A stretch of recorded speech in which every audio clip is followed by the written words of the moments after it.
Muito boa tarde a todos, sejam todos bem-vindos à nossa casa. Vamos dar início ao nosso encontro de hoje. Nossa irmã Sueli vai falar sobre duração das penas futuras. Vamos fazer o nosso momento de reflexão, fazermos a nossa prece para que possamos dar início ao nosso encontro. Deus Pai de infinita misericórdia e bondade, Jesus, querido amigo e mestre, agradecidos mais uma vez pela oportunidade que estamos tendo, pedimos nesse momento o auxílio do alto, dos trabalhadores da espiritualidade, os irmãos desta casa tão querida e amada, para que todos nós possamos aprender ao máximo os ensinamentos que nos serão passados no dia de hoje. Obrigado mais uma vez pela oportunidade, que assim seja, Mestre Jesus, em seu nome e em nome de Deus Todo-Poderoso. Que assim seja. Sueli.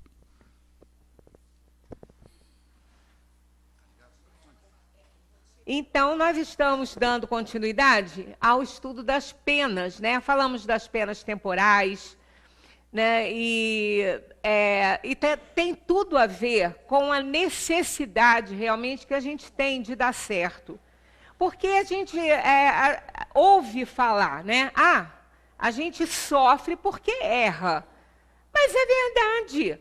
A pessoa que está sofrendo, ela esquece do que ela fez. Às vezes, ela não lembra porque, mesmo sendo na vida atual, por causas atuais de aflições, às vezes a gente não quer, não acha que é. A gente faz as coisas e acha que aquilo não dá em nada. Sabe, a gente toma atitudes e não mede consequências. O problema é esse, mas vem, entendeu? A punição vem, a pena vem. A gente não tem como driblar o tribunal da consciência. E o que a gente oferece à vida, ela manda de volta para nós. Seja da forma que for, nós vamos ter o retorno. A lei do retorno é uma lei divina. Então, quando a gente, às vezes, está em sofrimento, a gente não tem que ficar perguntando muito assim, por que eu estou nessa situação? Ora, com certeza tem uma razão, porque a gente já tem absoluta certeza que Deus é soberanamente justo e bom, e se Ele é o Pai, Ele pode tudo, Ele vê tudo, Ele está em todos os lugares, se Ele não está impedindo aquela dor e aquele sofrimento que nós estamos passando, é porque a gente tem que passar alguma coisa, a gente fez.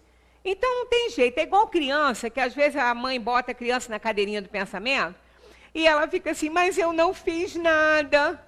O que eu fiz? Posso sair daqui? Eu não fiz nada. Aí a mãe fala, você não fez nada? Então tá, então você fica aí nessa cadeirinha pensando no que você fez hoje. Aí você vai avaliar o que você fez, que você acha que fez que possa ter levado você para essa cadeirinha. Depois a gente conversa. Né? É mais ou menos assim. A gente passa nossas dores, nossos sofrimentos, a gente fica assim, mas eu não fiz nada para isso acontecer. Olha o que eu estou passando.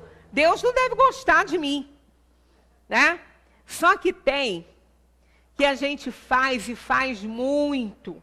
E as consequências vêm e a gente não avalia muito bem o que pode acontecer de, às vezes, uma bobagemzinha que a gente esteja fazendo, né?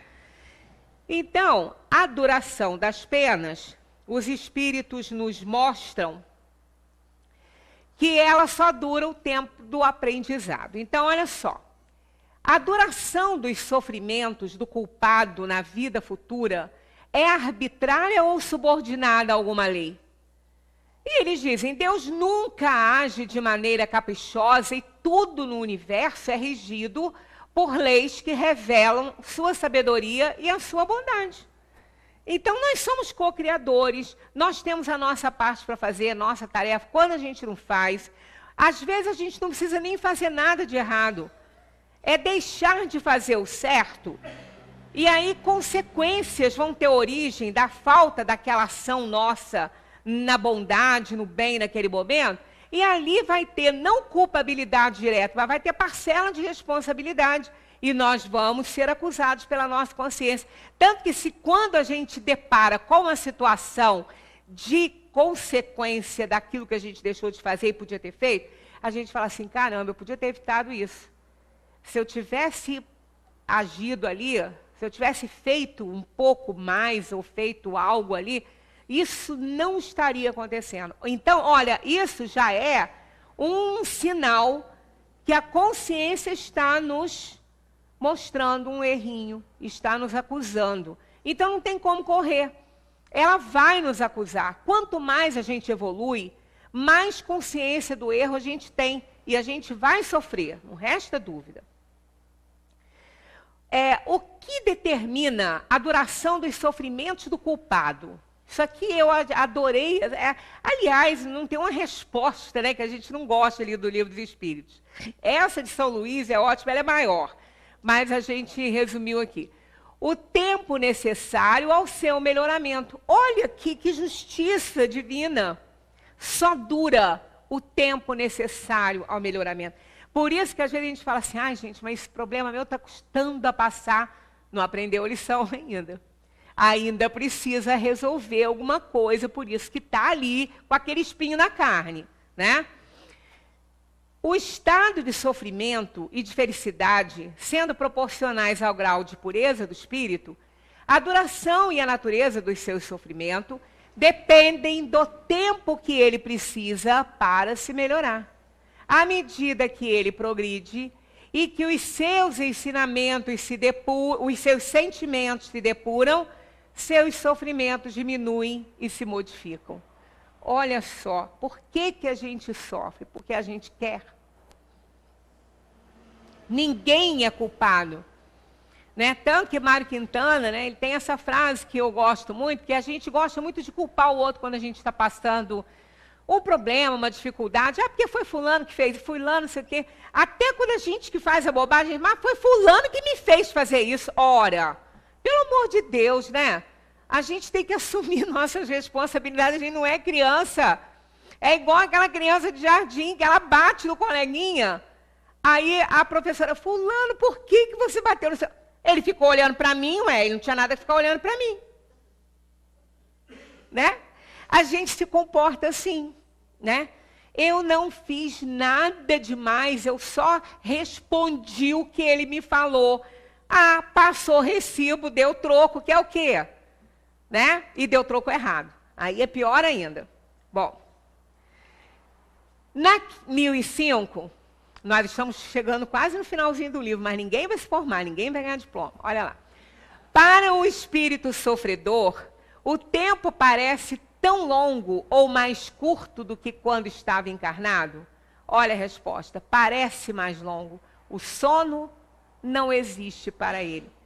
Lembra, sempre que eu falo isso aqui, às vezes a pessoa fala assim, mas eu leio livros e eu li que o espírito estava dormindo.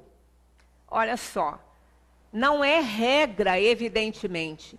Não é um sono. Quando o espírito parte da Terra, se ele estiver muito agitado, mas ele já estiver em condições de receber uma ajuda, mas se ele estiver muito agitado, ele é posto para dormir por uma ação magnética. Ele não é um sono igual ao nosso. É diferente, o nosso sono é para reparação do corpo, né, e liberação da alma, para que ela emancipada possa entrar em contato com a espiritualidade, com o anjo da guarda, aprender, se energizar, ou então ir para regiões inferiores, para onde a mente do encarnado pode estar sintonizada. Isso acontece, né? Mas então nós temos necessidade dessa libertação, dessa saída do corpo. E o corpo precisa também relaxar. Tem algumas enzimas, né, que só trabalham na hora que o corpo está descansando, né, que está dormindo, digamos assim. Então é importante. Então é um sono reparador. Mas esse sono da alma não é isso. Não é para reparar, não. É para acalmar ela ali, para ela poder receber alguma ajuda para despertar melhor, para entender melhor a sua situação, despertar na dimensão espiritual quando ela já está podendo receber isso, que às vezes nem isso acontece, né? Então, não há aquele sono que a gente tem aqui na matéria, quando a gente está com um problema grande, uma tristeza. Pelo menos durante o sono, a gente está liberto dessa atividade aí consciente. Mas quando a gente acorda, não acordou de um pesadelo. O pesadelo é o que está acontecendo na vida. Mas naquele período ali do sono, houve ali um descanso, houve uma abordagem dos amigos espirituais para nos ajudar. Então é muito diferente do sono que a gente lê, né, que nos livros que os espíritos passam. Agora, os mais elevados baixam a sua atividade intelectual, né, para dar realmente uma leveza maior, mas não é um sono. Quem precisa de sono, quem precisa de dormir é o corpo. A alma não dorme, né? Então, olha só para os espíritos que atingiram um certo grau de purificação, o tempo se apaga, por assim dizer, em face do infinito.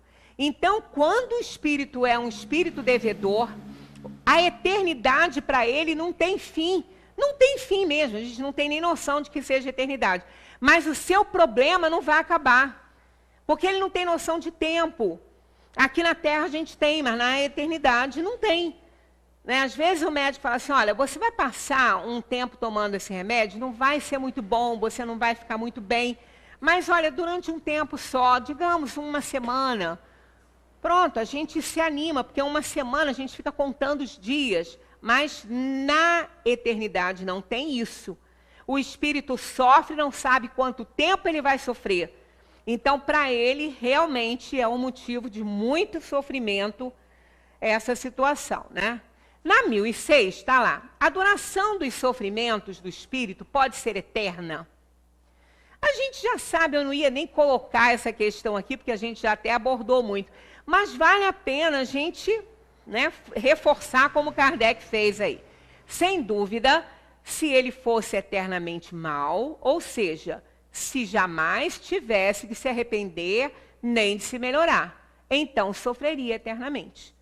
Né? Aí ele só sofreria eternamente se ele nunca fosse se arrepender, né? Se ele não tivesse essa oportunidade, mas isso nunca vai acontecer, porque isso contraria a lei de Deus.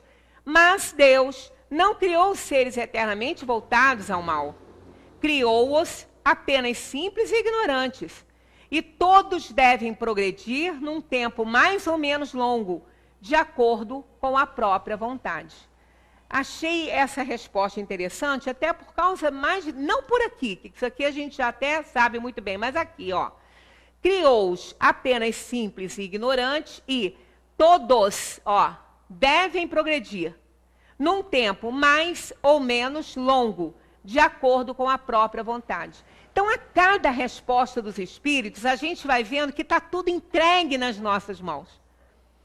O tempo de sofrimento, porque a gente só está tudo entregue. A gente não tem que ficar questionando sobre isso, porque a gente realmente tem essa responsabilidade sobre o que está passando. Mais importante é a pergunta que a gente pode fazer, para quê? Para que eu estou passando por isso? Eu estou passando por alguma razão. Com certeza é para evoluir, mas para resgatar erros que eu fiz aí, que eu cometi, ou nessa ou em vidas passadas. Às vezes, quando o espírito parte para a dimensão espiritual,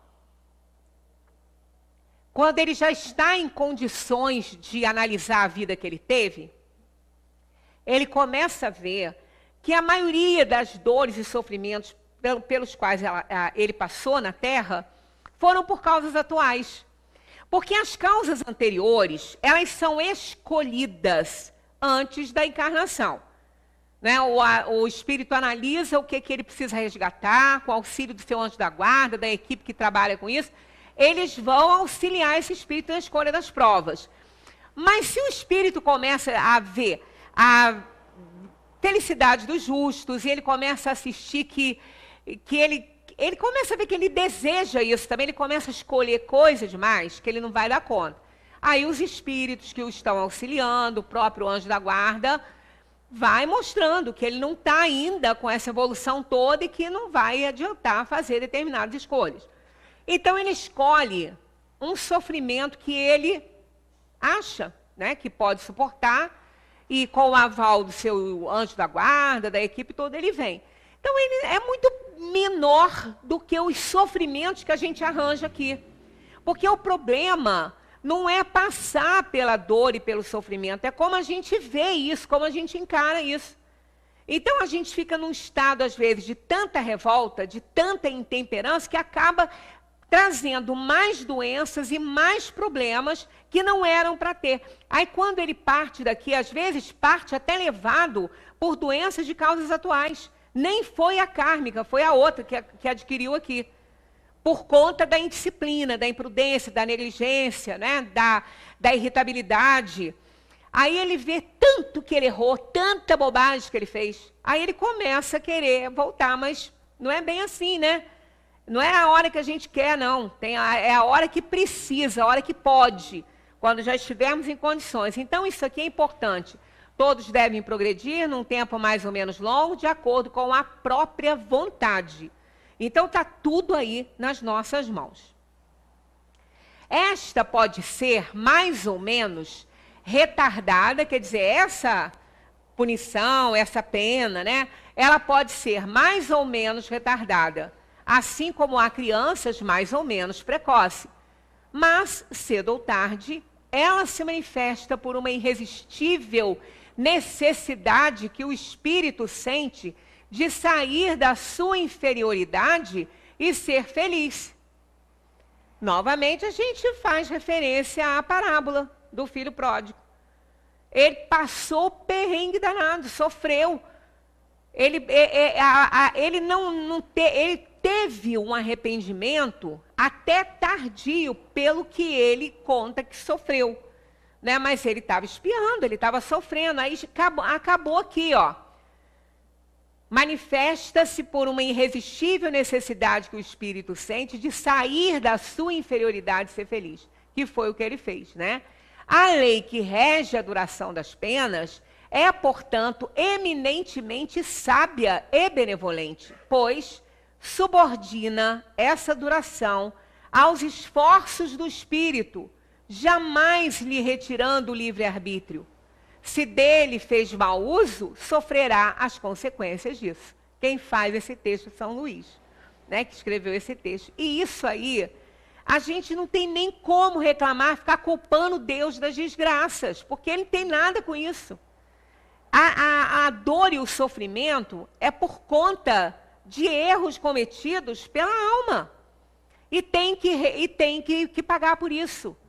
Nada fica impune, nada fica sem resposta. No tribunal da consciência não há como esconder isso aí. Né? E não há negociata disso aí. Não há pagamento, né? Não adianta trocar por moeda, que nem existe, não é isso? Então, olha, é importante isso, né? Ele vai sofrer as consequências e por força da duração do seu esforço. Passei demais? Caramba! Aí, a duração, olha só, subordinada a essa duração aos esforços do espírito. Então, basta isso aí, a gente não pode reclamar, a gente sofre só porque a gente não faz esforço. Nenhum. Praticamente nenhum, segundo os espíritos. Então, a duração das penas depende sempre da vontade do espírito, não existindo as que lhes são impostas por um tempo determinado. Então, é casos e casos. É por isso que a gente fala, não é uma regra fechada, porque cada um é um, né? Então, olha o que eles dizem. Sim, há penas que lhe podem ser impostas por determinado tempo, porque ele precisa daquele tempo. Ora, Deus sabe, conhece muito bem cada filhinho seu, né? Cada criação sua. No início da Bíblia, lá no início dos tempos, né, do Velho Testamento, ele chegou a se arrepender de ter criado o homem. Porque ele viu fazendo tanta besteira, que ele falou, olha, eu vou destruir a humanidade. Foi quando ele mandou o dilúvio, na história conta isso, juntou Noé lá com a família, botou os casais todos lá dentro da arca e pronto. E nessa alegoria aí destruiu a humanidade, que depois recomeçou com Noé. Não foi nada disso, mas isso é apenas uma alegoria. Né? E Deus jamais se arrependeria da sua criação. Mas é engraçado, porque realmente ele sabe do que somos capazes. Ele sabe, né? Então não precisava nem pensar que iria se arrepender. Porque quando ele nos entregou, nos deu de presente o livre-arbítrio, ele sabia muito bem o que a gente podia fazer com aquilo, né? Então, aí vai fazer como? Vai depois que faz todo o estrago pedir perdão e ficar por isso mesmo? Não vai não. Vai ter que responder. Então, não tem jeito. Então, elas podem até ser impostas, né, por tempo determinado. Mas Deus, que não deseja senão o bem de suas criaturas, aceita sempre o arrependimento. E o desejo de se melhorar nunca é estéril. Isso aqui é o seguinte, às vezes a pessoa fala assim, poxa, mas o que adianta então eu me arrepender? Eu vou ter que passar mesmo, eu vou ter que resgatar mesmo, não vou ter que sofrer. Ué, mas claro que adianta. Porque quando a gente mostra o arrependimento, a gente reconhece o erro e o desejo de consertar. Então isso é um grande passo. Nós podemos minimizar o tempo da nossa pena. Até nesses casos aí, quando a gente tem um determinado tempo para passar. De acordo com o arrependimento, nunca é estéril. Sempre vai ter uma boa resposta aí desse Pai que é misericordioso. Ai de nós que não fosse, né? Não é sublime a justiça unida à bondade que faz a duração das penas depender dos esforços do culpado para se melhorar? Nisto se encontra a verdade do preceito, a cada um segundo as suas obras. Olha novamente a meritocracia de volta aí. Toda a lei de Deus é baseada nisso, na meritocracia.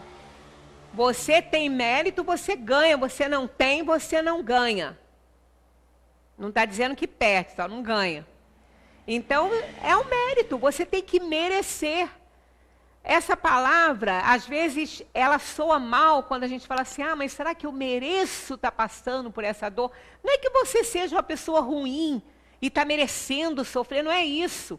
Você é uma pessoa que está a caminho da evolução, em provação, expiação. E naquele momento, você precisa resgatar um erro. Então, vai passar. Né? Então, não é que você seja ruim e esteja merecendo essa desgraça. Não é isso.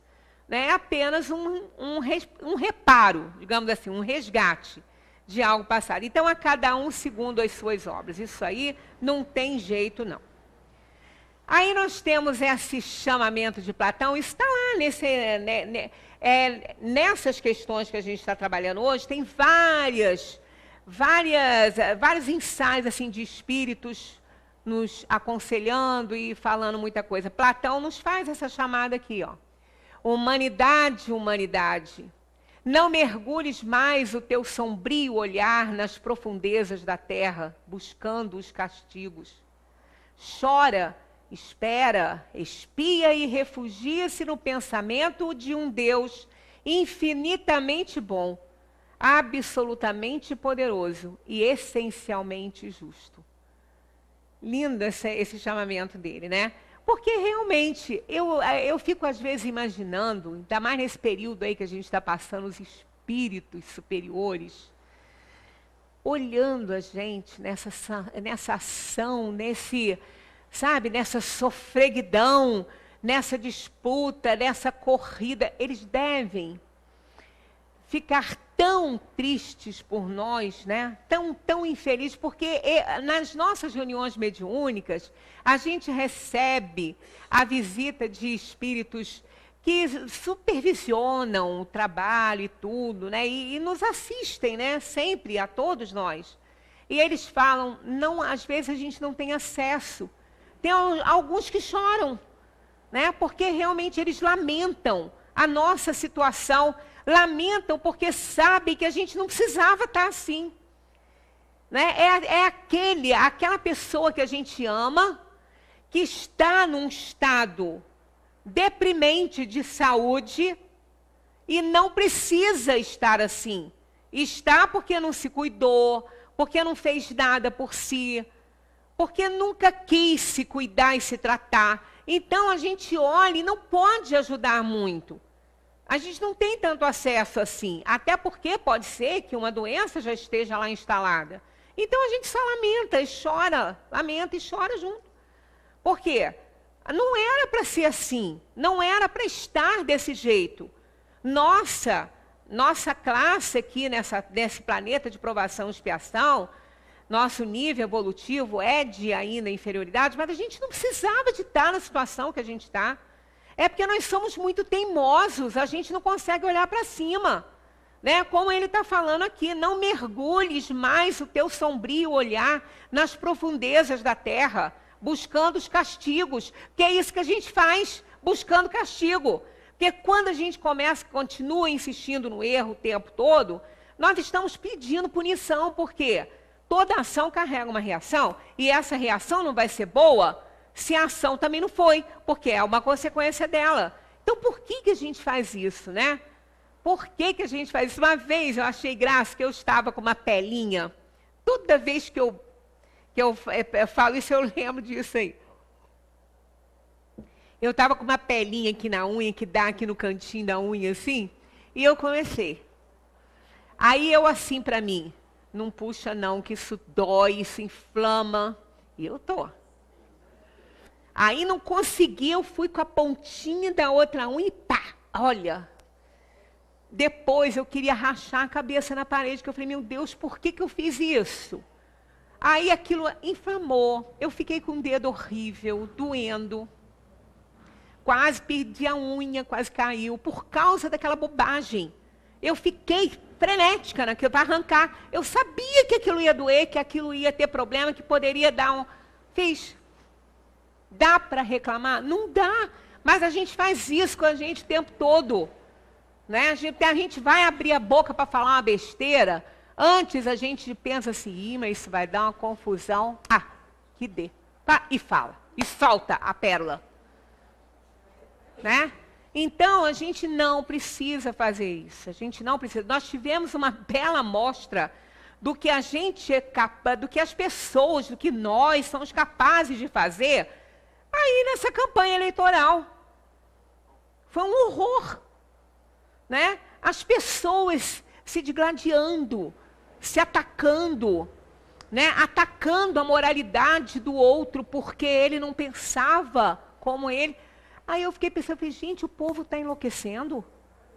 Né? Eu lia algumas coisas, às vezes na rede social, assim, de pessoas que eu tenho convívio há muito tempo, falando umas coisas, eu falei, meu Deus, eu não acredito que essa pessoa está escrevendo isso. Então, ali a gente viu que realmente nós reagimos muito mal a certas coisas. E aí a gente se afunda, a gente faz igual tatu, faz um buraco e se enfia. Que horror, né? Então, para que a gente faz isso? Então, é esse chamado aí de Platão. Humanidade, humanidade, não mergulhes mais o teu sombrio olhar nas profundezas da terra, buscando os castigos, para depois não ter que reclamar, né? Também, continuando aí nos textos desse capítulo, está lá. Gravitar para a unidade divina, esse é o objetivo da humanidade. Para atingi-la, 3 coisas lhe são necessárias. Justiça, amor, ciência. 3 coisas lhe são opostas e contrárias. Ignorância, ódio, injustiça. Também gosto muito desse parágrafo que está lá nessa questão, né? Porque é tão perfeito isso aqui, que realmente a gente vai ver o que é cada um, e realmente é isso que a gente precisa para a gente gravitar para a unidade divina. Porque o objetivo é esse, gravitar para a unidade divina. Mas para isso a gente tem que ter isso aqui. E logicamente, tendo isso aqui a gente não tem. E isso aqui do momento é o que a gente está tendo. Né? Então, não pode continuar, né? O que é a justiça? No domingo, fizemos uma abordagem e eu trouxe metade dos slides para nós aqui. Né? Mas falamos mais sobre essa questão, porque a questão da justiça, ela tende ao resumo que Jesus fez dos 10 mandamentos, que eu sempre falo que é coisa demais para lembrar, 2 dá, né? Amar a Deus sobre todas as coisas e ao próximo como a si mesmo. Isso é a lei de justiça. Por quê? Quem não consegue ser humilde, não consegue ser justo. Quem não consegue ser justo, não consegue amar a Deus sobre todas as coisas, nem ao próximo como a si mesmo. Então, para atender esse chamado do Cristo, é necessário a justiça. Então, a gente abordou essa questão no domingo, e eu trouxe também, não sobre justiça, mas uns slides para a gente complementar a nossa conversa aqui. Então, olha só, justiça consiste no respeito aos direitos de cada um.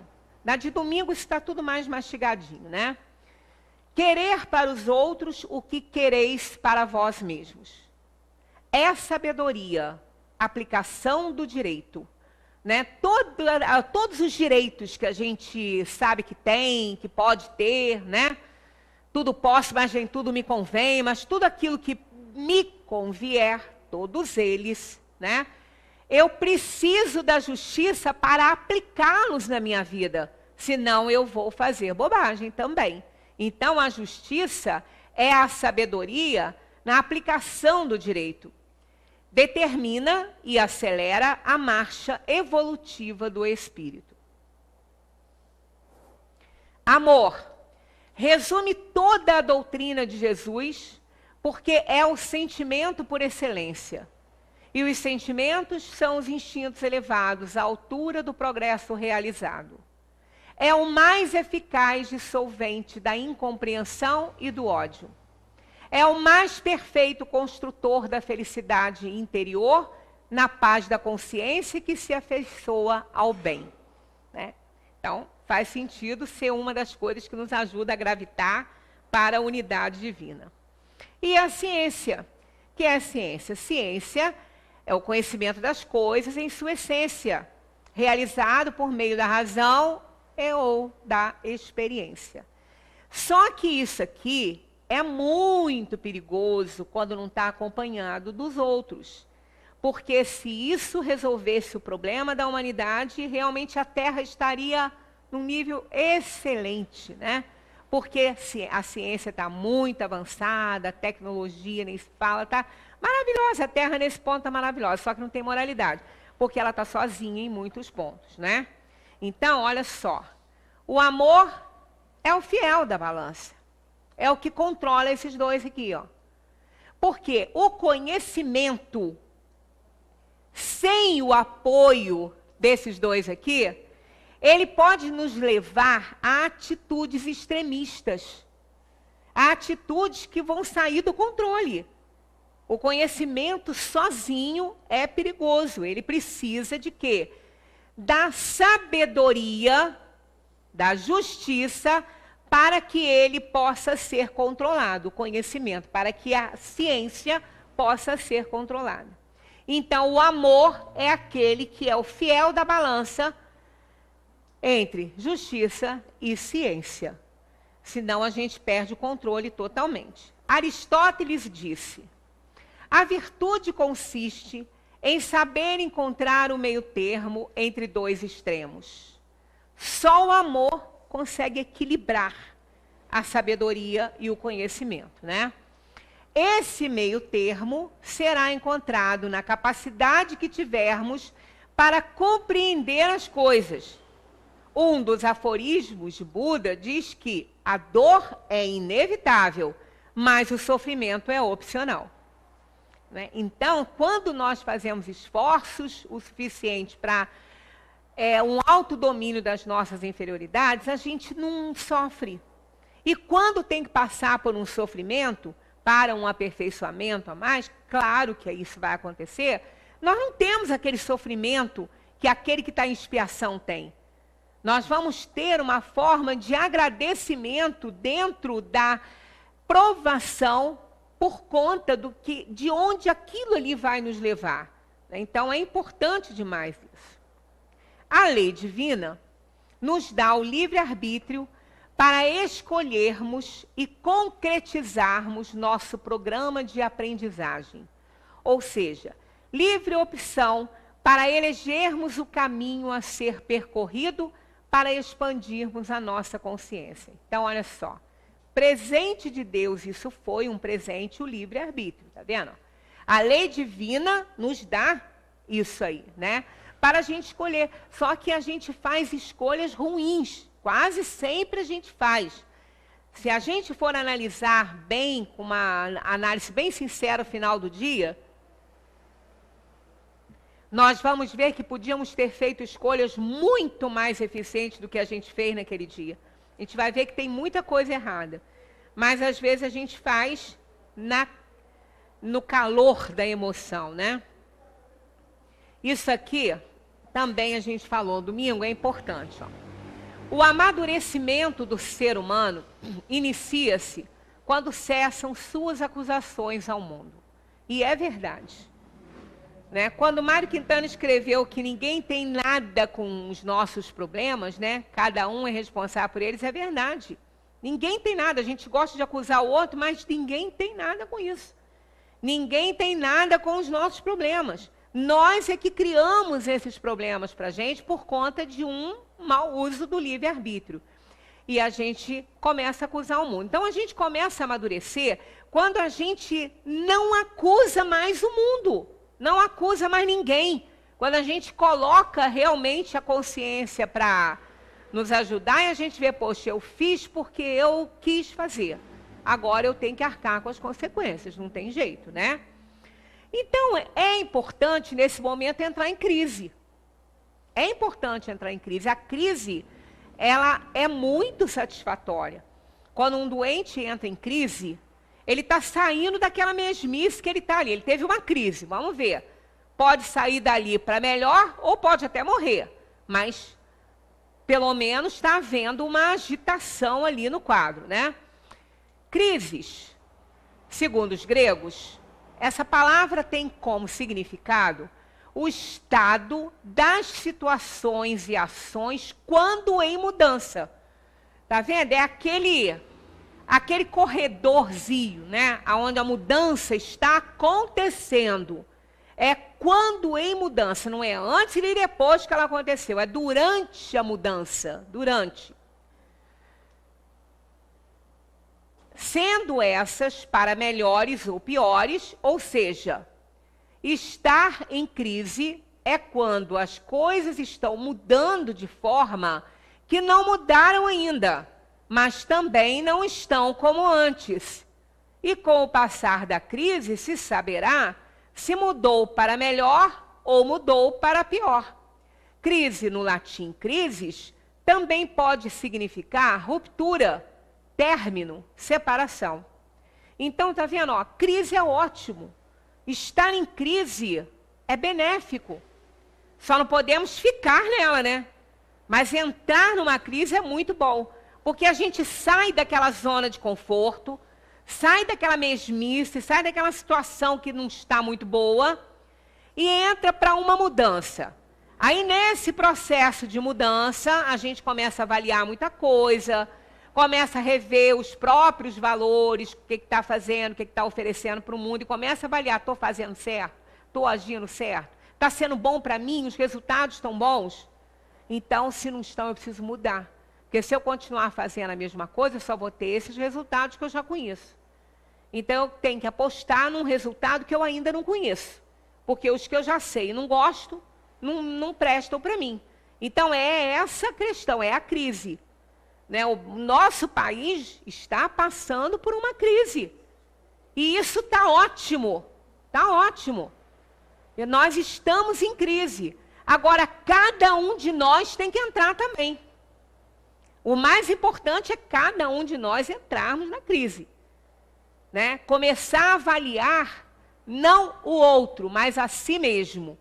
Começar a pensar no que faz, no que pode contribuir e no que tem que mudar. Porque tem que mudar.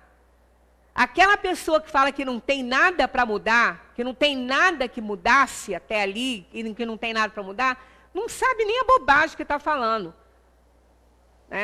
Está todo errado. Todo mundo tem coisa para mudar. Então, vamos analisar. É necessário romper com velhos e maus hábitos para que a mudança seja melhor. Precisamos fazer a nossa parte se quisermos viver em uma sociedade mais justa. Se quisermos sofrer menos, se quisermos que as nossas penas durem menos, nós temos que mudar coisas que a gente está fazendo. A pessoa que está sempre com algum problema, é sinal que tem alguma coisa muito errada ali que ela não conserta, ela não vê, porque o foco está lá, né? Não adianta. A vida em sociedade implica em responsabilidades, a começar pela mais elementar. Trabalhar pelo bem comum, ideal inatingível, enquanto considerável parcela da sociedade estiver marginalizada pela enfermidade, pela penúria e por problemas de comportamento. O maior problema que a gente tem é problema de comportamento, porque enfermidade faz parte. Enfermidade faz parte da vida. Doença faz parte da vida, perda faz parte da vida, contrariedade, vicissitudes, tudo isso fazem parte da vida.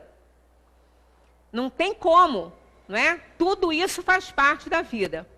Agora,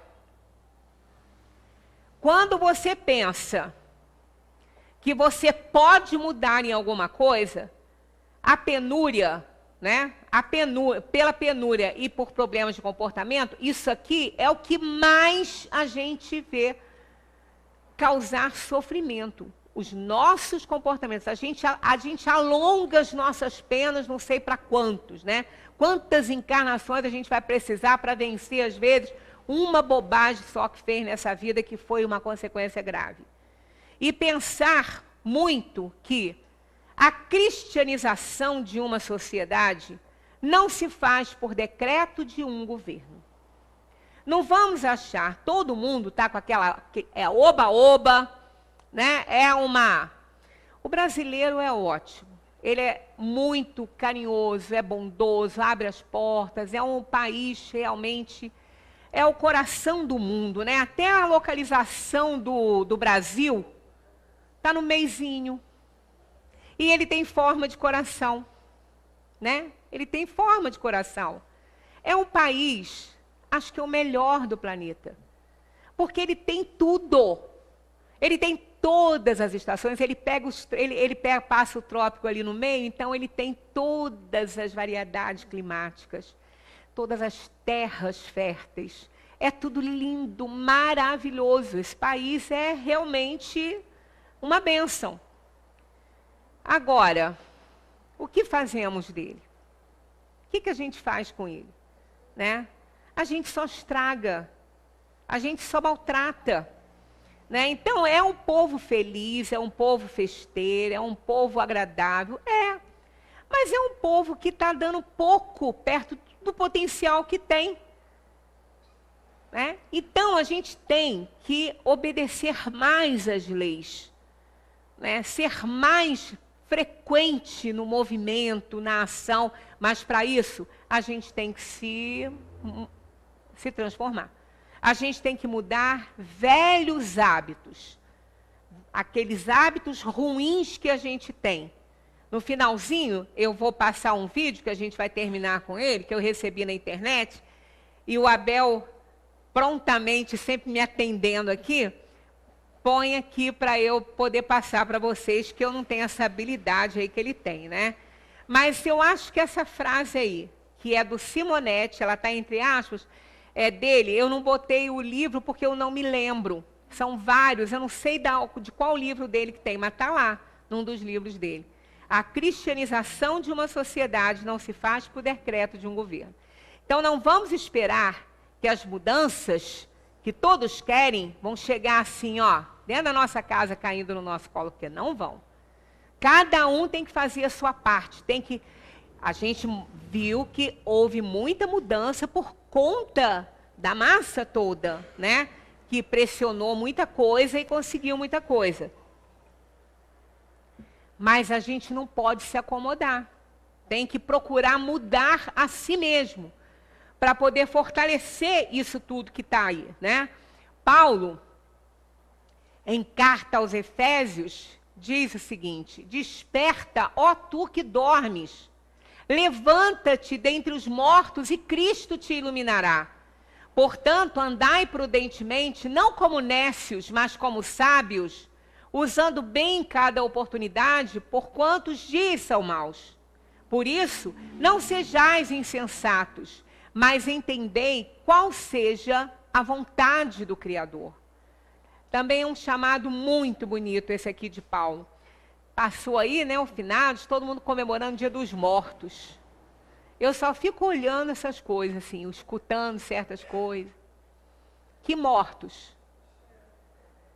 Eles estão mais vivos que nós. Mortos estamos nós, nessa terra aqui, ó. Fazendo bobagem, para depois ter que ficar se arrependendo e ter que alongar a pena, a penalidade, né? Pois é, nós é que somos os mortos. Mas Jesus falava isso. Quando aquele que foi encontrar com Jesus, que queria segui-lo, e falou, mestre, espere para que eu vá enterrar meu pai. Não, para que eu vá enterrar, não. Para que eu enterre meu pai. Não é que eu vá enterrar, que daria outra conotação. Espere para que eu enterre meu pai. Aí Jesus virou para ele e falou assim, deixe que os mortos enterrem seus mortos. Né? Aí tem aqueles que criticam, nossa, ele não queria nem que ele enterrasse o pai. Queria que ele seguisse. O pai não tinha nem morrido. O pai não estava morto, não. Quando ele falou, espere que eu enterre meu pai, é que ele se achava responsável pelo pai. Quando o pai morresse, ele então seguiria o Cristo. O pai não estava lá em sepulto, corpo em sepulto, não. Né? Então, olha só, desde que os mortos, vivos são aqueles, ele dizia, os vivos são aqueles que entendem a lei do meu pai. Por isso nós somos mortos, estamos aqui, né? E cada vez mais a gente faz mais sombra em torno de nós com as nossas reações quando alguém faz coisas que a gente não gosta. A gente fica possuído, a verdade é essa, entre aspas. Fica com encosto, ruim. Porque, olha, não é mole, a gente muda. Outro dia eu estava ficando assim, possuída. Eu falei, meu Deus, o que eu estou fazendo aqui? Eu devia estar com uma assembleia em cima, né? Aí eu mesma comecei a rir, porque até a cachorra ficou espantada me olhando assim. Ela deve ter visto, né? As companhias. Aí eu comecei a rir, ela ficou balançando o rabinho. Aí não foi com ela, não, foi uma coisa que aconteceu e eu tive uma reação.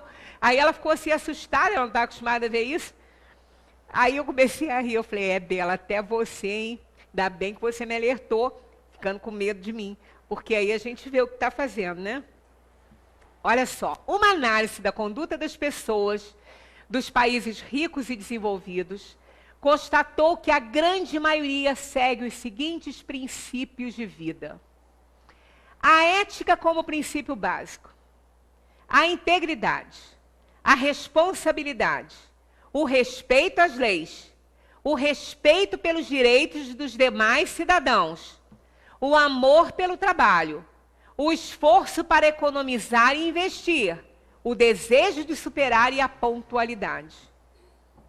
Infelizmente, essa mesma investigação, investigando o comportamento das pessoas dos países pobres e subdesenvolvidos, encontrou apenas uma pequena parte dessa população assim. Porque a grande maioria é o oposto disso aí. Qualquer semelhança é mera coincidência. Mas assim, né? A gente fica imaginando, a Suíça, por exemplo, acho que ela só tem 4 meses para criar gados, algumas coisas assim, por causa da temperatura. Faz o melhor queijo do mundo. Né? Olha os nossos pastos. Olha a nossa terra. Ninguém faz quase nada. Faz muito, porque o Brasil tem dimensões continentais. A gente não pode esquecer disso. Muita coisa está sendo feita. Mas perto do que? A gente imagina essa terra aqui, toda, né? E eles ficam com os olhões desse tamanho, assim, na mão dos japoneses, né? Dos holandeses, porque eles são, né? Eles aterraram, a Holanda é aterrada ali, para poder criar gado. Né? Olha, é uma coisa, a Suíça não produz cacau e faz o melhor chocolate do mundo. Não, e a nós, a produção de cacau no Brasil, e que sai tudo para a gente comprar peso de ouro de volta para cá. Aqui, ó, falta disso aqui, ó. Só isso, é falta disso aqui. Não tenhamos dúvidas. Então, a gente precisa mudar em muita coisa. Parar de fazer o que nós vamos ouvir no vídeo. Que às vezes tem hora que ele é até um pouco assim, uma coisa e outra, meio chula, assim, mas é para chamar mesmo, é para chamar a atenção. É para prender a pessoa. Porque a gente acha que não respeitar a lei de trânsito é uma grande coisa. Pô, bebi um cálice de vinho.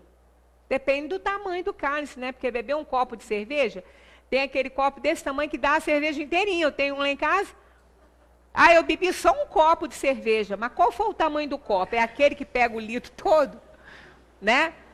Ah, o cálice de vinho. Pois é, eu tenho uma taça de vinho desse tamanho. Cabe quase também a garrafa inteira. Então, a gente acha que não faz nada. Dobrar aqui no meio da avenida. Ah, eu estou com pressa. Você acha que eu vou dar essa volta toda? Vou dobrar aqui de uma vez. Aí, é uma pessoa que pode estar atravessando porque sabe que ali não pode dobrar. Você pode atropelar, né? Você pode bater no outro carro que está vindo. Então, as pessoas não medem consequências nenhuma das coisas que fazem e acham que... Não... Aí vai para o supermercado, dá lá coisa para as crianças comerem, porque eles estão atrapalhando o movimento, né? Da compra. Depois joga no lixo, não paga, embalagem vazia. Está ensinando o filho a ser ladrão. Está em casa, atende o telefone. A criança atende o telefone, vai chamar o pai fala que eu não estou ocupado. Está ensinando a criança a ser mentirosa. Mentirosa, né? Então, aí tem o filho fez problema lá na escola, criou um problema, tem reunião, o pai não vai. Está esperando o quê? Criar um marginal, porque não vai para lá saber o que está acontecendo, o que foi que fez, só quando recebe lá, ó, uma notificação de suspensão, né? Recebe uma notificação de suspensão. É isso que acontece. A gente não sabe que as besteiras que a gente faz podem causar muitos, mas muitos problemas mesmo. Muitos. Na ordem dos sentimentos, o dever é muito difícil de ser cumprido, porque se encontra em antagonismo com as seduções do interesse e do coração. O dever íntimo do homem está entregue ao seu livre-arbítrio. Mas como precisar esse dever? Onde ele começa e onde ele acaba? Essa página está lá no Evangelho, segundo o Espiritismo, que é sobre o dever, né? Eu adoro essa página também. O dever começa precisamente no ponto em que ameaçais a felicidade ou a tranquilidade do vosso próximo. E termina no limite que não desejaríeis ver transposto em relação a vós mesmos. Então, isso aqui é outra coisa que nos ajuda a diminuir nossas penas. É o respeito à privacidade do outro, ao desejo do outro. Não quer dizer que a gente vai abandonar essa pessoa, já que ela não quer ajuda. Não. Vai continuar orando, dando presença, emprestando o ombro para reclamar, abraçando. Não precisamos ficar nos metendo o tempo todo na vida da pessoa, porque isso é ruim. A gente perde até o amigo, né? Os pensamentos geram atitudes. Atitudes geram hábitos.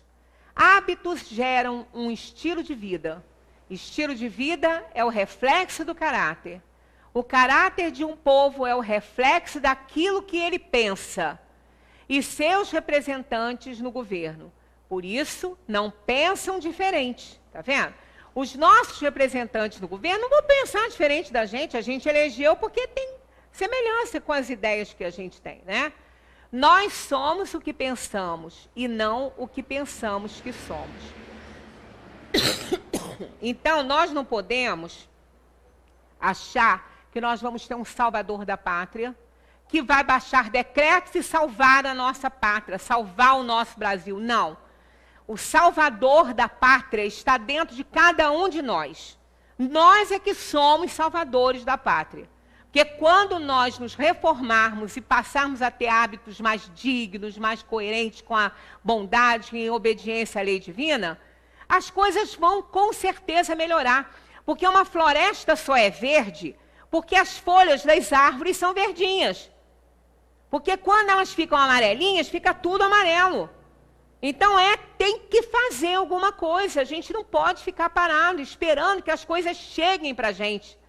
Vamos morrer, né, na penúria realmente se a gente está esperando isso. Só que tem, gente, que vamos fazer a nossa parte, vamos fazer um esforcinho. Maledicência é uma coisa triste. Estraga as pessoas, estraga a vida das pessoas,